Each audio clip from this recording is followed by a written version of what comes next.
Vamos falar agora sobre o diagnóstico da doença de Alzheimer.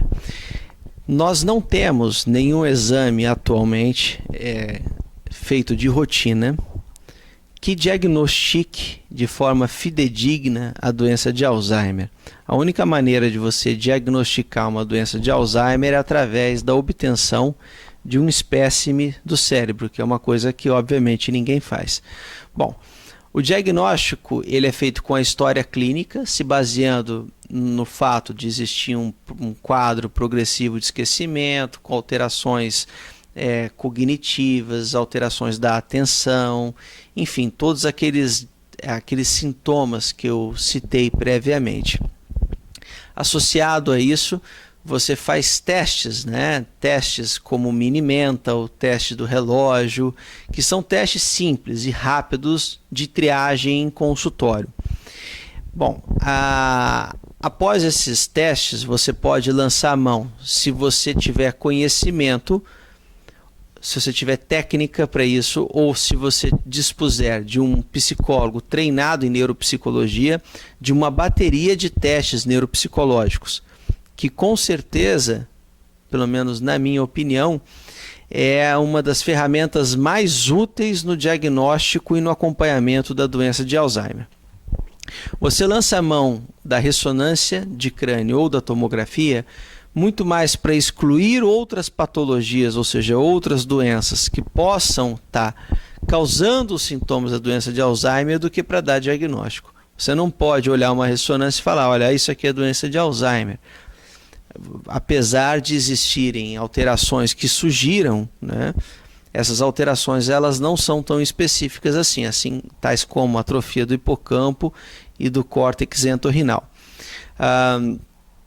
Você lança a mão de exames de sangue, você tem que pesquisar, basicamente, você tem que ver hemograma para ver se a pessoa não está tendo alguma alteração na série vermelha ou branca que possa estar justificando as alterações clínicas que o paciente tem. Você dosa hormônios da tireoide, porque sabe-se que um hipotireoidismo avançado no idoso pode gerar um declínio cognitivo, menos frequentemente um hipertireoidismo.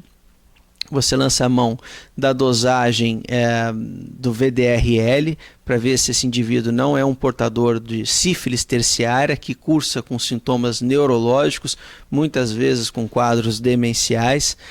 Você dosa vitamina B12 para ver se não é uma encefalopatia por deficiência de vitamina B12.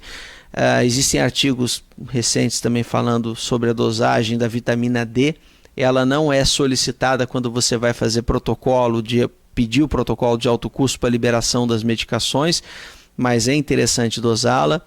Dosar ureia, creatinina para excluir um quadro confusional urêmico, por uma insuficiência renal. Sódio, potássio também é importante dosar.